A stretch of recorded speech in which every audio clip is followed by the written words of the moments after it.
Okay, well, thank you so much, Tanya, for the introduction. I just wanted to not belabor tonight's program. I just wanted to welcome everyone to the White Dress Project's What the F, and also to welcome everyone to the White Dress Project's first event for our new year.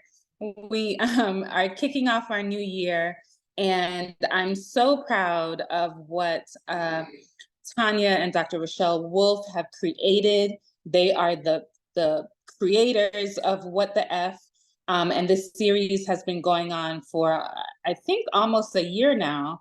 And we, or I should say they, have produced some really, really great content.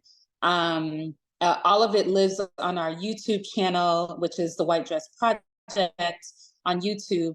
So I just wanted to kick off our year by thanking them for all that they have done to really work in their capacity as directors of research, which is to get the research that is happening around fibroids, around women's health, around women's reproductive health.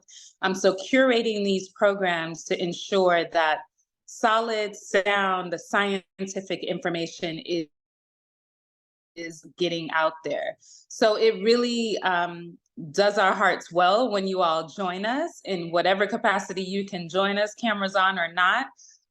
It really helps to solidify the work that we are doing and the partners that we have.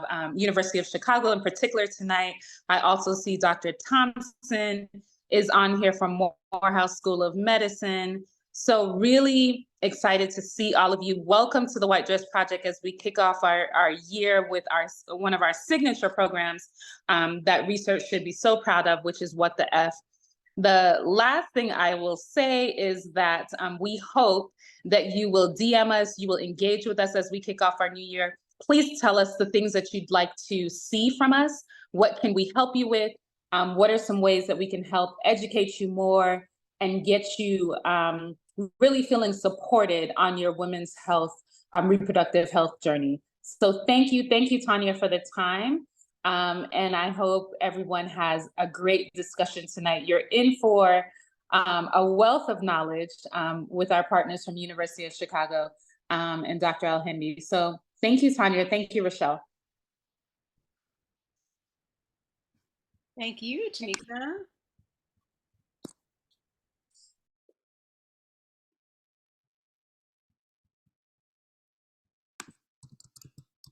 And I'll turn it over to Rochelle to get us kicked off. Let me give you a little boost. So welcome everybody. So again, this is our first event since the empowerment experience that occurred in Washington in July. So again, this is our What the F series, led by tonight Tanya Leek, and then myself, Dr. Rochelle Wolf. But Tanya really is kind of the expert, along with our guests tonight, on this whole most important part of prevention of uterine fibroids and how lifestyle fits in.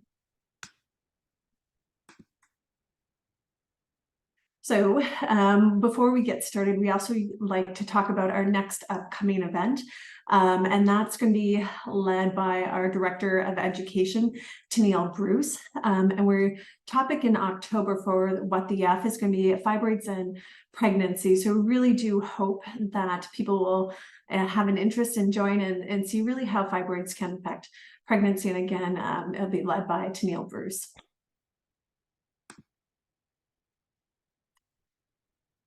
So the other thing that we find really important with the White Dress Project is really making how we can connect our audience to ongoing, research literature, but also informing people of some research studies out there that people can enroll in. And right now, we've presented this a few times, but there is the Friend Fibroid and Infertility Trial. It is a multi-site trial going on with 3 sites in Chicago, also Johns Hopkins and Yale University. It's looking at fertility in women undergoing IUI and being supplemented with EGCG. So again, there's a QR code on the screen, and then at the top of our meeting chat, the actual email address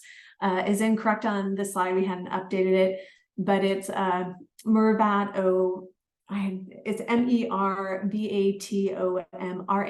at bsd.uchicago.edu. Again, it's in the chat if anyone's interested, and also the QR code, but they're actively enrolling participants.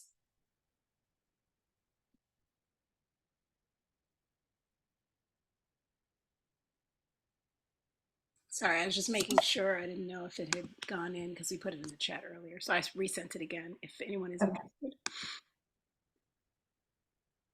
So that kicks us off to tonight's What the F series.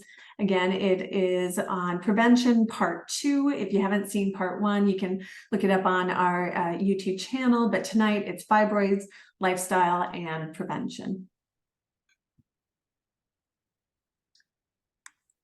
So let Tanya take it over. Thank you, Rochelle. We are so pleased to bring you this topic, and we have noticed that there is a lot of interest in prevention. And I want to caveat as we start and talk about this concept of prevention, because we're underfunded for fibroid research, so I'll start there. And lifestyle and prevention as it stands is something that is emerging in terms of a way in which healthcare and medicine approaches disease and conditions in terms of actually being preventative and focused on wellness, as opposed to just focused on addressing issues. So we're really excited to explore this space with our partners, as Tanika mentioned. And so you know us already, but we are. I don't know what you mean by. I think I mentioned, and so you know us. Sorry, my Siri just responded. So we are so pleased to have our partners, as Tanika mentioned, from the University of Chicago. I will mention that we had the presentation, sort of our part 1 of Breaking the Cycle, which we did not only as a What the F virtually, but we also did it at the conference, our empowerment experience in July for Fibroid Awareness Month. And we have recordings of both of those. And if you haven't seen them, please, they're both Dr. Samaya Vai and Dr. Muhammad Ali are coming from the Al-Hendi lab at the University of Chicago. And we had the pleasure of having Dr. Al-Hendi present at both of those sessions. So we are so excited to continue our relationship. I actually saw Lillian there, so shout out to Lillian, who is also one of our guests in the past. So in terms of biography, I had it up and now I think Siri just took it down.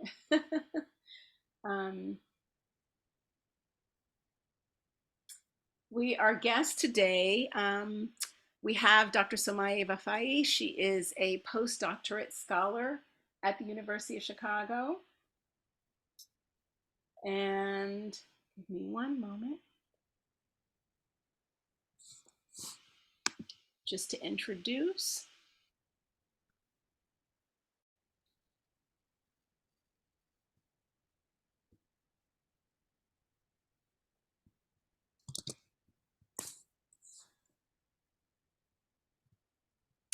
So Dr. Vafai currently holds the position of postdoctoral scholar at UChicago, and she is a member of, as I mentioned, Dr. Ayman Al-Hendi's laboratory there. Her research is actually deep exploration of environmentally disrupting chemicals, EDCs, as potential risk factors for uterine fibroids. And there's some science involved in that, of course, and that is through the myometrium stem cell derived 3D organoid system.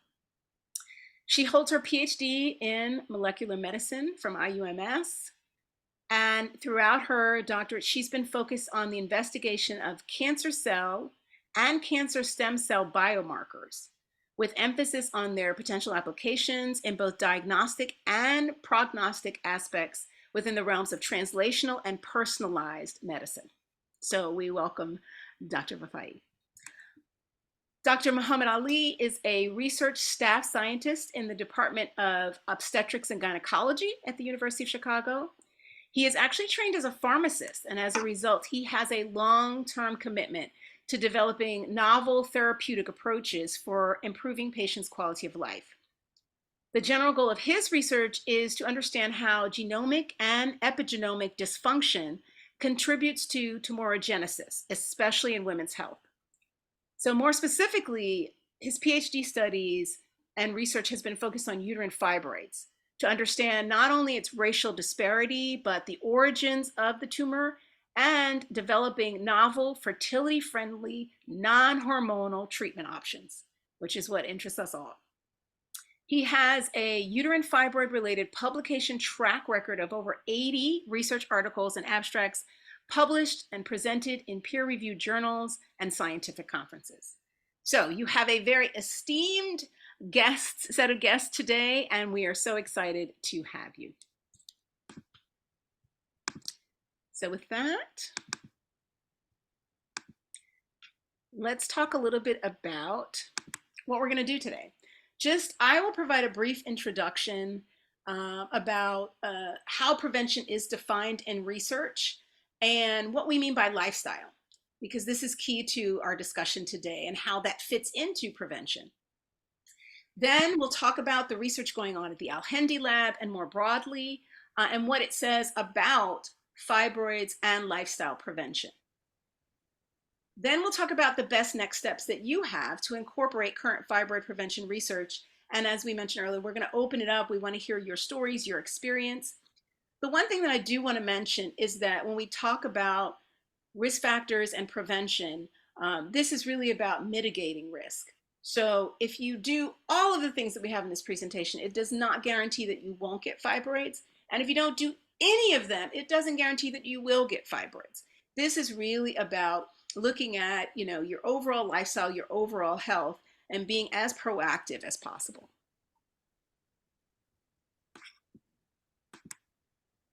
So let's talk a little bit about this term lifestyle. As I mentioned, there's a lot of focus on lifestyle and prevention. And according to the World Health Organization, they say that 60% of related factors to health, well-being, quality of life can be correlated to lifestyle. In addition, there have been focus areas that have been created, including lifestyle medicine, as really an area of medicine that is focused on evidence-based healthcare that emphasizes disease prevention as opposed to curative medicine. So this is the space within which we're operating, where we really want to explore how we can address it without, as Dr. Ali's bio says, it's non-hormonal, really focused on getting non-surgical options. And with that, I'm going to hand it over to Dr. Vifai to kick us off with the escape approach. Yeah, thank you so much. Hello, everyone. Thank you so much for your invitation, dear Tanya, and also the WhiteDress team. And I'm so excited to be here. I'm the postdoc of Dr. Ayman Al-Hindi lab, and in our team, we define one approach. That name is ESCAPE. ESCAPE is the evidence-based approach for secondary prevention of uterine fibroid. As most of you maybe know, we have primary prevention and secondary prevention. Primary prevention was occur in the individual that are healthy, and even any disease will happen, but that is not work in the uterine fibroid up to now and is a research concept. But secondary prevention focus on the individual who are early diagnosis with the uterine fibroid. Unfortunately, in uterine fibroid, mostly when patient diagnosed with uterine fibroid, we have to watchful waiting up to time span. But during this time, in Dr. Al-Hindi lab, we follow, we recommend and advocate the protocol that name ESCAPE. In the ESCAPE protocol, it's better patient who were early diagnosed with uterine fibroid take the vitamin D 4,000 international unit per day, and also EGCG 800 milligram per day, which show that is safe. Especially EGCG, that is extract from green tea, and it's better to consume that the caffeine with full stomach. And when the patient use these two non-hormonal and non-invasive approach, you can see that the uterus after that will be you can do by taking care of these two drugs, you can halt your uterine fibroid completely, and you can stop the progression of the uterine fibroid. And even one issue that happen for the patient is that especially after myomectomy or hysterectomy, especially after myomectomy, the uterine fibroid recurrence, and when the patient take these two medicine, it will be so helpful. Yeah, next slide, please.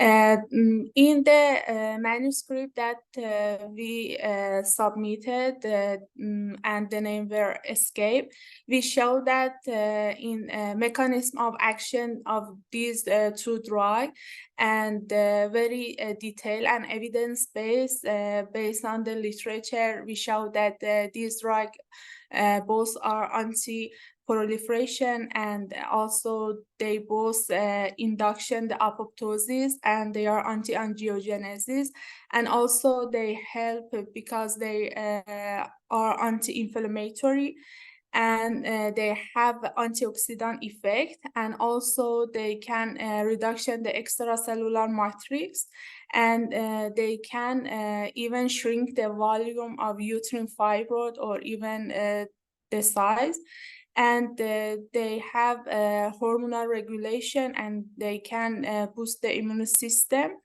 And as I mentioned, they are helpful for prevent of uterine fibroid recurrence, and even they can alleviate the severity of the symptoms, and they are so affected in quality of life of the patient outcome.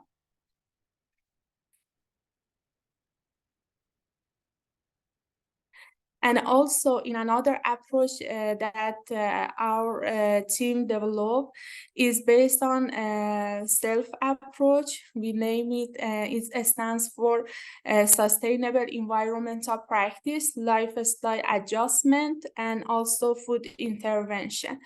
That in the manuscript that we are working on, that based on the literature, we went through all of these three categories by details, and I just wanted to tonight mention some key points of that to be familiar with that.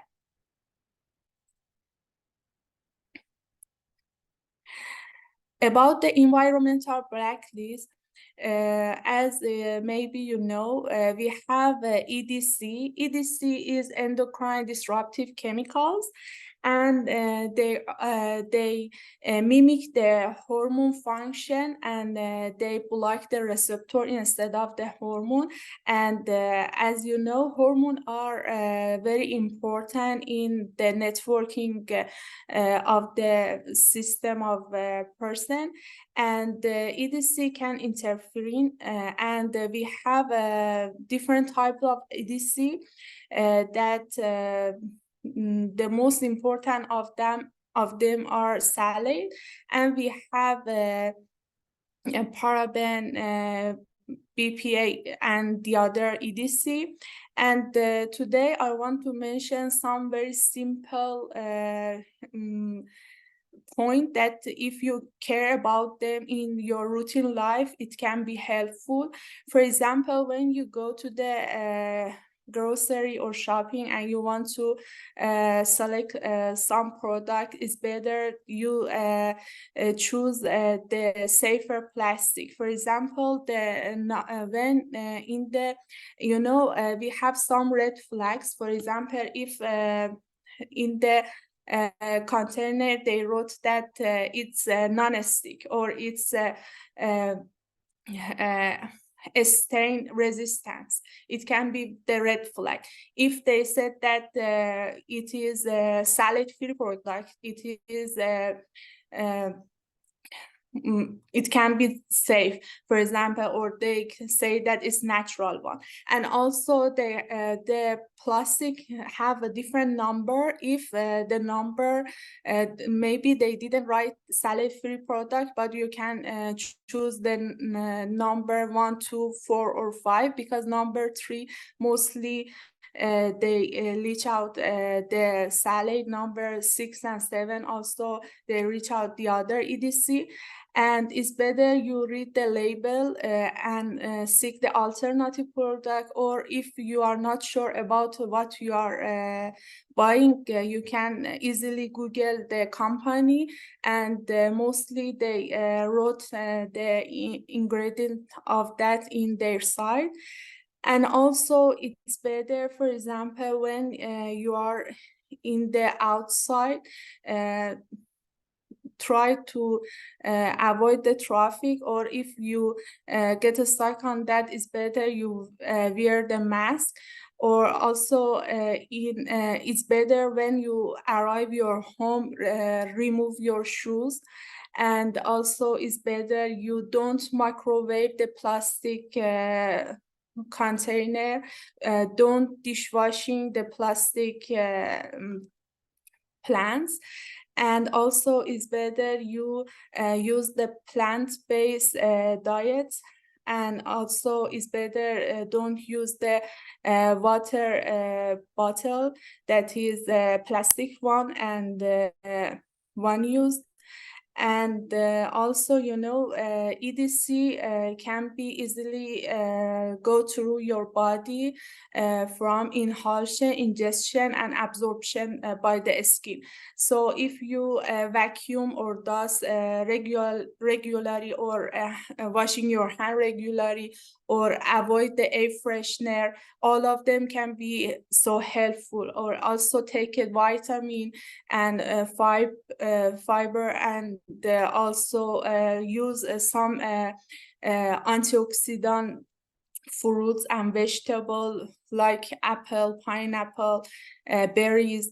They are so grapes, especially the red ones. And also if you are breastfeeding or you are pregnant, because EDC can across from the fetus and placenta, and it can be carried to the fetus, it's better you take care about what you expose to that. And also for the baby, it's better for your children, it's better you use the toys that are the plastic of them is phthalate free, especially for the pacifier and teaser. They are so important. And also for the powder milk, is better the container will be phthalate free. Yeah, next slide, please.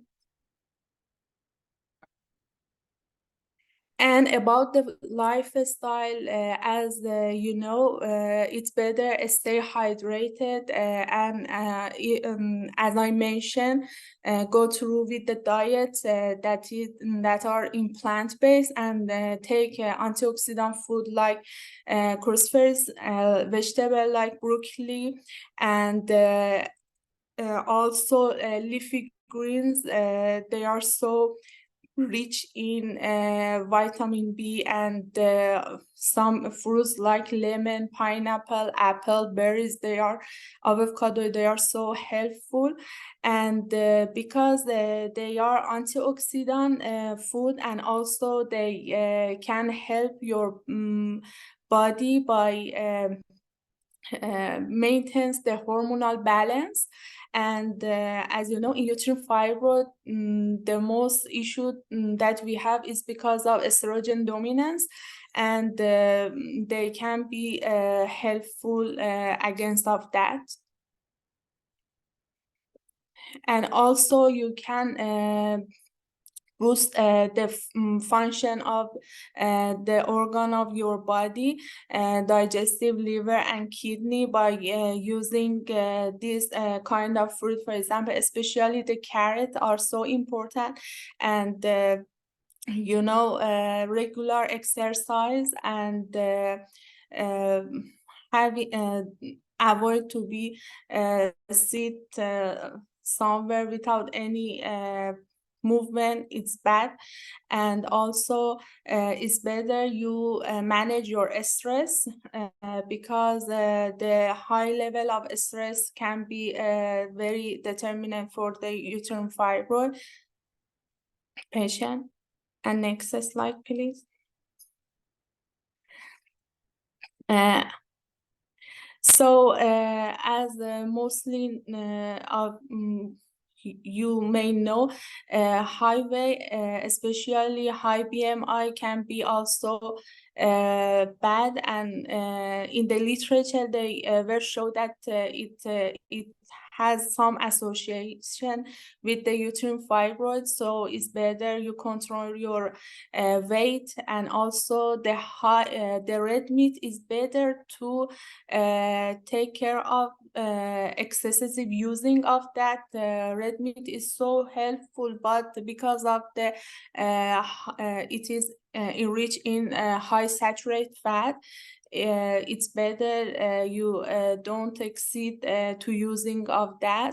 And also it's better to limit your consumption in caffeine, alcohol, and processed food. And for example, if you have something in your fridge and you want to, for example, cheese, you can easily remove the top layer and then you can eat it, is better. And for example, some dairy products like ice cream and butter can be bad, but yogurt or cheese are good. And some canned food and processed food also are bad, so it's better to limit to consumption of them.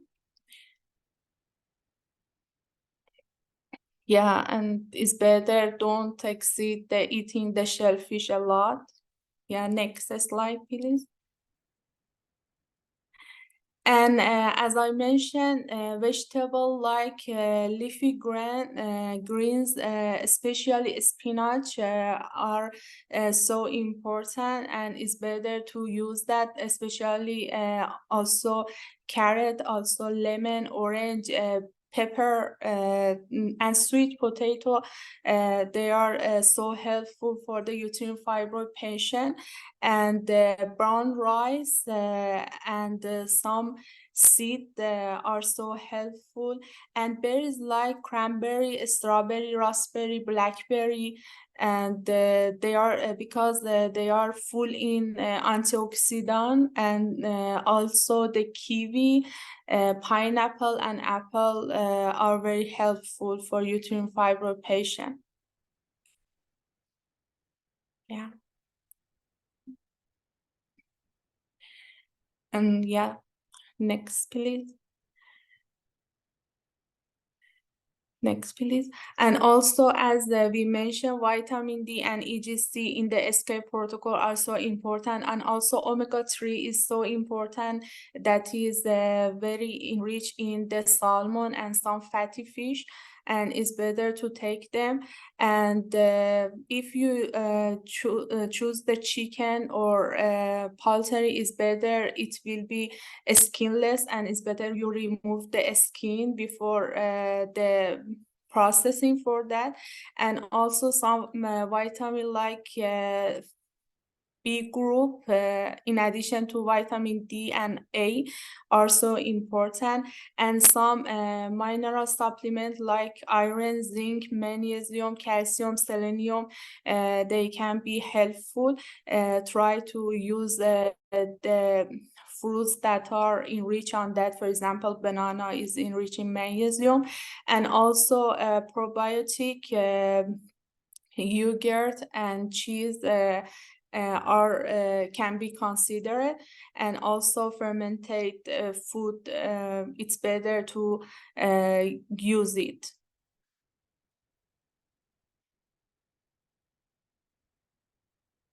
Yeah, thank you.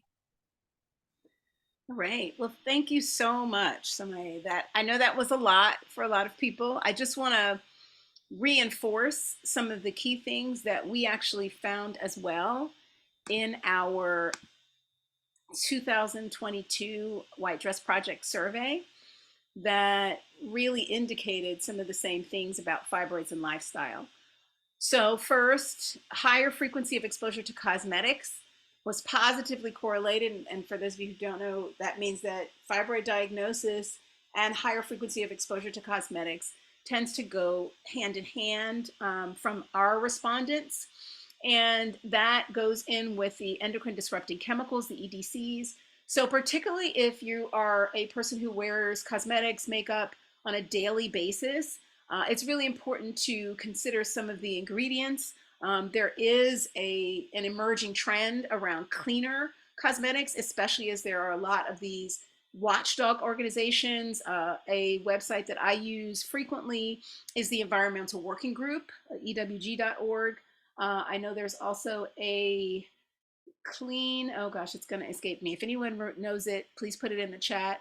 But there are a couple of websites that are designed specifically to help you look up and rank the cosmetics that you're using in terms of their level of EDCs and other potentially toxic chemicals. The other thing that we did find, which again correlates to the escape protocol, was that for those respondents that took vitamin D supplements regularly, there was a negative correlation. So less of those people had a fibroid diagnosis. So again, that's based on our set, but the research has been there, right? There are over 100 studies that relate to the actual use of vitamin D in helping with the fibroids. Samaya went through all of the particular benefits that come along with not only the fibroid growth, but some of the anti-angiogenesis, which is basically all of the vascularization. So when we talk about the 40% of the respondents, so there's clearly room for improvement. When we talk about them, 40% of our respondents take vitamin D supplements regularly, and only 13% take omega-3 supplements. So if you are not, one of the things that Samaya mentioned was getting your omega-3 and your healthy fats, right? And that could either be through supplements or those fatty fishes, salmons, some of the sardines, those types of fishes that can provide you with that high omega-3 composition.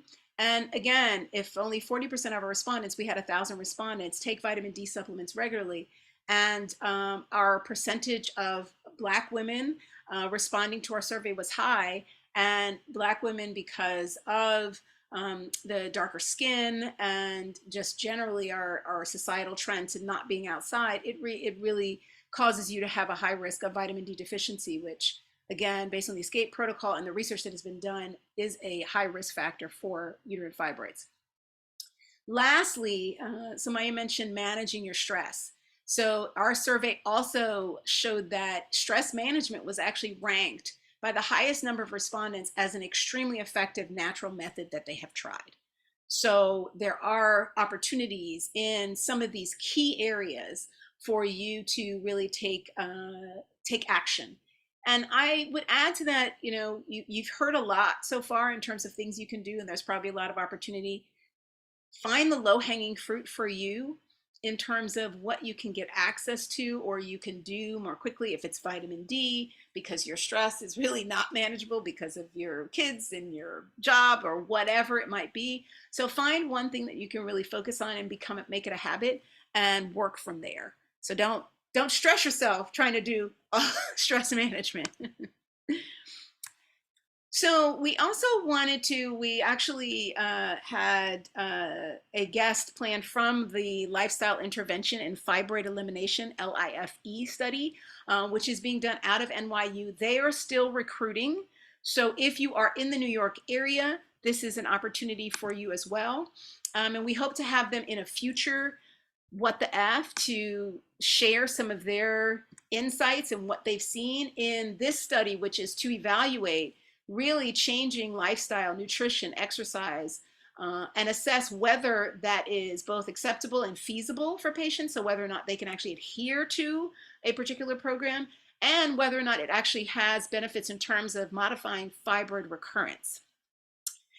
So in terms of the dietary changes that it includes, paralleling what we've already heard, focusing on eating nutrient-dense foods. So those are the vegetables that we talked about. Those are the whole grains. Staying consistent with the timing of your meals. So really allowing your body to stay in sync. Limiting added sugars. Aiming to have balanced meals and snacks. And I would add to that, as somebody was talking about, the processed food and the food that's coming in the plastics, right? You're getting sort of 2 for 1 there, where you may be getting food additives plus the EDC contamination potentially. Being a mindful eater. So really focusing on how you're eating and what you're eating, and staying hydrated. And the guidance that they're using is to drink approximately 2 liters of water a day. So for those of you who don't know, that's about 64 ounces a day. So I always tell people, look at your urine. Your urine should not be orange. If it's orange, you probably need to hydrate a little bit more, maybe a lot more. So they are also including vitamin D and EGCG among their other evidence-based supplements. And their exercise counseling is using 150 minutes per week, which is the governmental, the USDA recommendation. So that's about 30 minutes a day, 5 days a week of moderate intensity. And if you don't know what moderate intensity is, you should be able to talk but not sing. That's the way that you can think about it. If you can sing, then you can bring up the intensity. And so if you are in the New York area, you can reach out to us, research@thewhitedressproject.org, or contact the Center for Fibroid Care at NYU. Now, we talked a little bit about stress, and I just wanted to add a little bit to that, especially given the disparities. This was a 2019 study that talks about the association between chronic psychological stress and uterine fibroids. So as you can see here, the meta-analysis shows that there is a significant association and link between chronic, so ongoing, consistent psychological stress and the risk of uterine fibroids. And that is particularly for non-Hispanic Blacks. So it is really important that you find ways to manage your stress. And I'm going to give you a way in a moment, because we don't want you to leave here saying, I'm stressed about trying to manage my stress.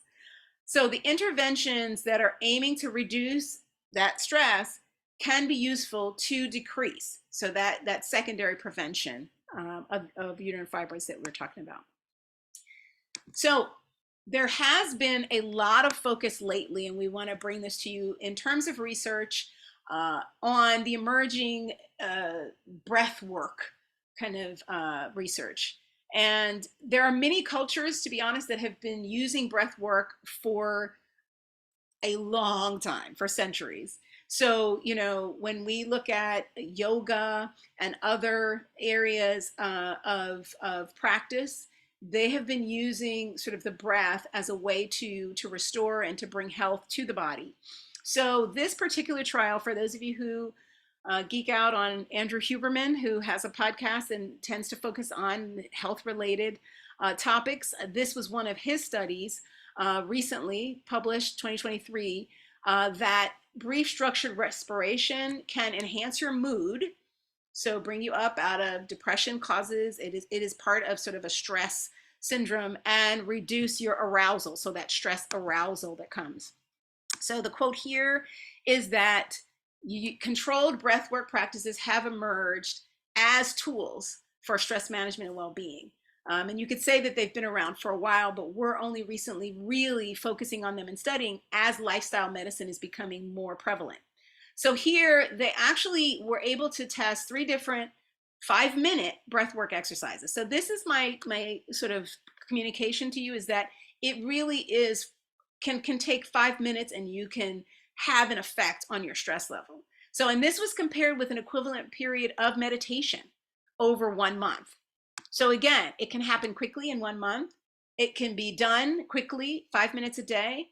And there is a technique called cyclic sighing that was shown to be the most effective in terms of the reductions in stress and anxiety and physiological arousal. So that is, so 5 minutes of cyclic sighing. And they also, for those of you who know box breathing, they compared it to that and some other breathing techniques. But go on YouTube. There's actually a guided cyclic sighing 5-minute video. If you can't find it, please feel free to, again, email us at research@thewhitedressproject.org and we can send out that link. We'll actually put it in the YouTube notes as well. So this is an easily accessible route for you in terms of your stress management. So wanted to make sure to share that with you so that you leave here with something very concrete that you can do to minimize your risk. So just to sum up, we've got escape protocol with vitamin D and EGCG, right? Self, which is all about your environment, in addition to the foods that you're eating and how you're surrounding yourself.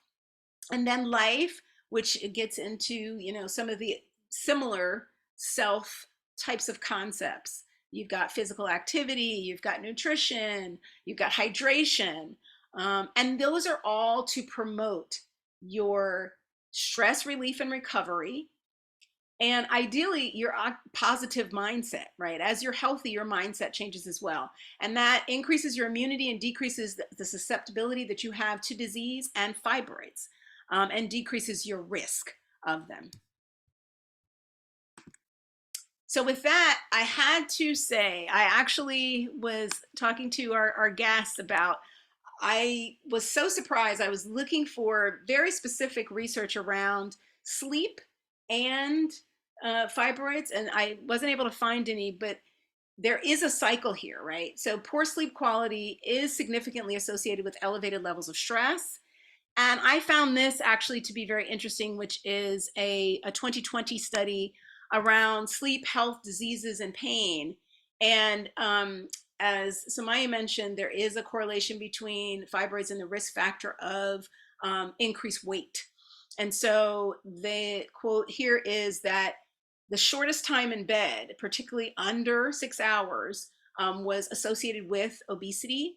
Long time in bed, though, is also not good, with it's associated with major depressive disorder. And something that they call social jet lag, which is actually that your sleep time period, the time of start and end shifts on the weekend versus the weekday. So if you have a significant shift where you wake up in the morning during the week at 5 a.m. and you sleep until noon on the weekend, can lead to hypercholesterolemia. So again, these things all affect you. They cause metabolic syndrome, which can, include obesity and some other conditions that have been risk factors and associated with fibroids, and then sleep debt, which we won't worry about acne right now. I see Dr. Thompson has raised his hand, so I'm gonna just hand it over to you. Did you want to add something? Yes, good afternoon. I enjoyed the presentation, but there's one thing I would just like to add. What has been presented is more an association. It's not a cause and effect, because not all Black women have uterine fibroid.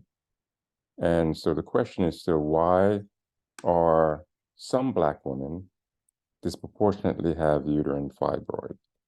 And I think that's something that still is not clearly defined. And the information that have been provided could be associated with any disease state. As you mentioned, obesity, cancer, the same protocol that have been proposed can be, folks have been using, bringing that to our attention as it relates to some cancers in terms of modifying diet, environmental toxin, and so forth. But there are some individuals that live in these environments and don't have uterine fibroid, that have drink plastic, that have, if you go to some developed countries that don't have this sort of resources that we have in this country, they also have uterine fibroid. In Ghana, uterine fibroid is a big problem amongst women's health there. So we're still trying to understand cause and effect. And I do appreciate bringing awareness as it relates to some of the association. But I just want for the audience to understand that as well, that we still don't understand cause and effect. And that's research that we're trying to understand in terms of Dr. Al-Hindi's lab and my lab and other labs, in terms of why are some women, even vitamin D deficient, don't get uterine fibroid. Right. And whereas others do have those genetic predisposition to have uterine fibroid.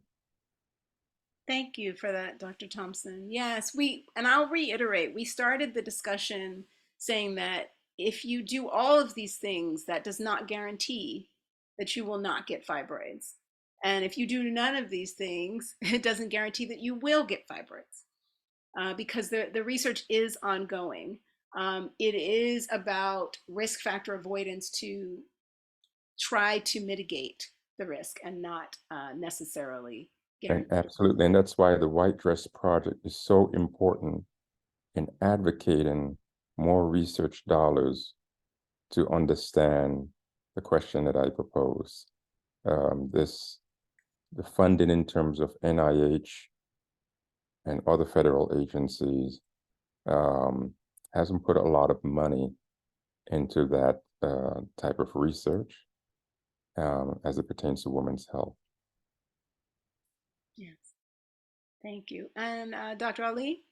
Mohammed? Yeah, I just want to comment on Dr. Thompson. Yeah, hi, Dr. Thompson, and thank you for your comment. I do agree with you that those measures, like those recommendation about escape approach, not necessarily are directed to Black women, like Black and white women, and they are all not justifying why how fibroids happening, but they are all having a kind of explanation how can they help. So as you know, there are several genetic mutations that or genetic instability, genomic instability can be linked to fibroid, like MYT12 mutation or collagen or fumarate or the fumarate hydratase. So yes, we know that Black women are at higher risk. We know that vitamin D deficiency can increase the risk. It's not necessarily is the only reason that can cause uterine fibroid. We know that vitamin D deficiency can cause genomic instability, it increased DNA damage, and we know from work from our group and other groups that oxidative stress is also linked to increased risk of uterine fibroid. That's why lots of the food with antioxidant like cruciferous vegetables are linked to protect against uterine fibroid. So I agree with you, it's more association than causality. And I just wanted to clarify that it's not only for like Black women, or does not explain the racial disparity. It's for Black and white women and any woman affected with uterine fibroid. Thank you. Thank you so much. So please, if anyone has any questions, I noticed that, thank you, Jocelyn Dubin, for putting in safecosmetics.org. So that's one organization where you can look up clean cosmetics. And I want to also underscore what Dr. Thompson said about these being general good health advisories. So you know, these can help you with other things as well. So these are generally good health points. I'm just looking at the chat, and there was a lot of yes to the cruciferous veggies, and Jocelyn Dubin mentioned this concept of, a lot of people don't think about microwaving plastic and how frequently they may do that, and not dishwashing plastic, which is something that, you know, not a lot of people think about in terms of the heat that's there, and sort of spreading all of the potential plastics in the plant-based diet. So any other questions? Dr. Cheryl Okoli, what will it take to bring this issue to a legislative level? What is the window of opportunity?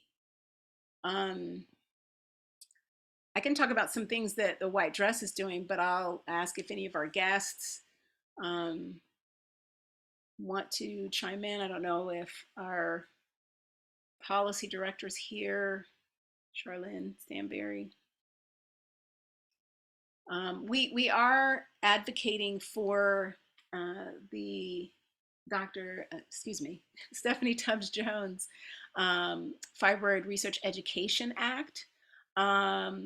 And that is really about allocating ongoing dollars over the course of 10 years to fibroid research.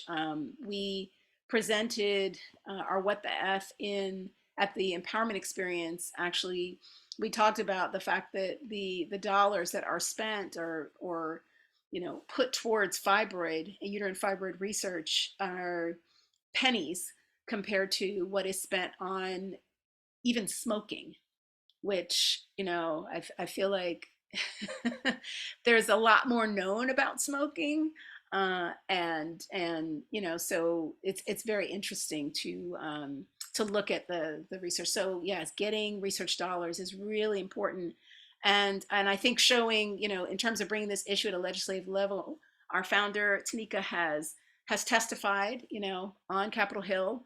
And so really it's about bringing some of the stories and the impact that this has, both financially and, you know, quality of life for women managing fibroids to the powers that be.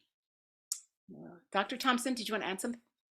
Yeah, I just wanted to say that I give a lot of credit to the White Dress Project and your leader, Dr. Tanika Gray-Valbrun, for her steadfast approach in advocating for uterine fibroid. I think some of the individuals at NIH are listening.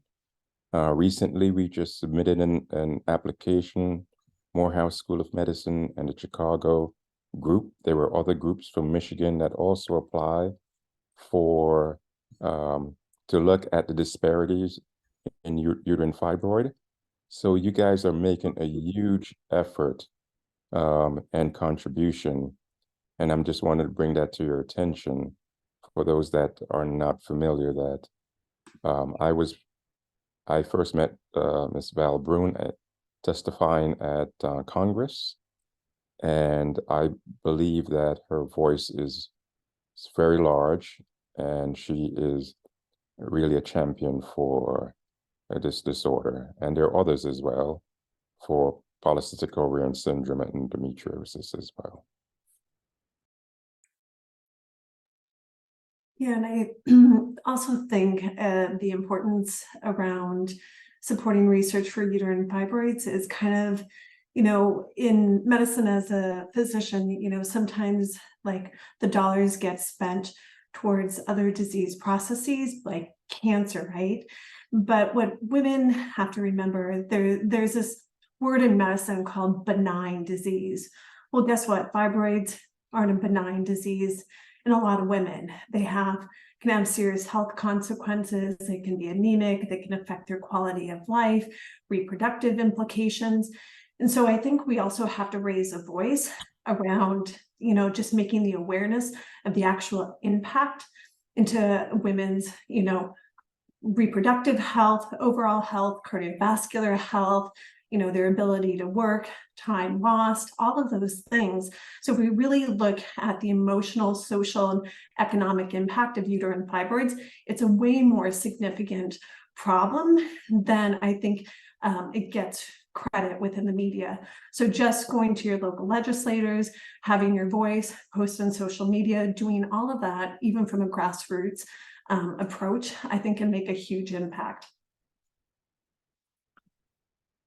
And so we've got a couple of questions. So thank you, Rochelle, for sharing that. I think that is it is true. I mean, we've talked about this concept, and it was in one of the earlier slides about watchful waiting, right? And this is one of the few conditions where you might see a small pea-sized fibroid and say, oh, okay, well, we're just going to wait until you either if you don't have symptoms till you have symptoms or other. Thank you, Lillian. Prince mentioned the fact that we have seen and we've featured it on the White Dress Project social media, but it has been discussed, and there have been characters in TV shows and movies that are now have uterine fibroids and kind of talk about them. So that is bringing visibility to it. Oh, okay. Dr. Cheryl Okoli, as a dancer, I really want to know about this mnemonic that you're using in dance. And I can't wait till you share it publicly. And then Samantha asks, is there still an active Chicago chapter of the White Dress Project?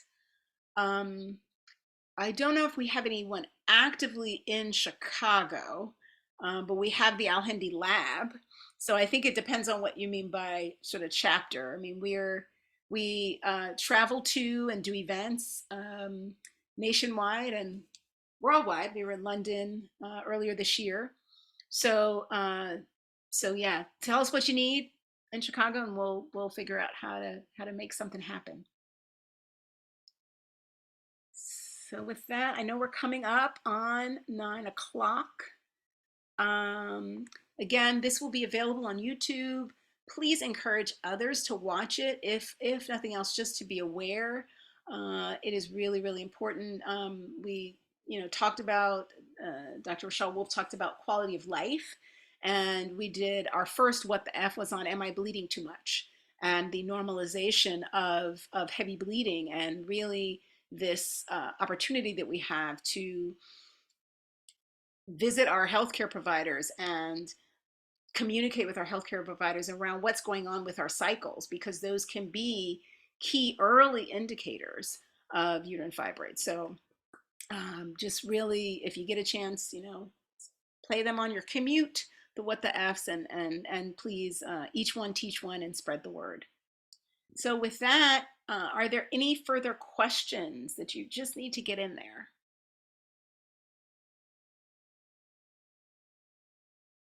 All right, if not, I would like to thank everyone for your attention and attendance today. And I especially want to thank our esteemed guests, Dr. Samaye Vifai and Dr. Muhammad Ali, as well as Dr. Thompson for his guest appearance, his cameo. And on behalf of Dr. Rochelle Wolf and the research committee, we thank you again for listening. We thank you in advance for sharing the information. And I wanted to mention one thing, because if people do look at the What the F on with Dr. Al-Hindi, I know he had mentioned the protocol being 5,000 IU. So I wanted to make sure we clarify, because I know you heard 4,000 today. So Dr. Ali, do you want to just mention kind of what you... Yeah, actually, we have been searching the literature, and it's safer to recommend 4,000 international units per day. That has no any toxic concern, and it is safe to be taken as OTC. to maintain the normal serum vitamin D level, and that's equivalent to 100 microgram. So in case you use it as international unit or a microgram, that's safe with no risk of hypercalcemia and no need for prescription as an OTC. All right. So with that, I think you have the information. Go forward, breathe 5 minutes every day, and we look forward to seeing you at the next What the F. Remember, it is fibroids, and meaning fibroids during pregnancy, and kind of talking about the research there. So thank you again. Have a good night, everyone. Thank you. Bye.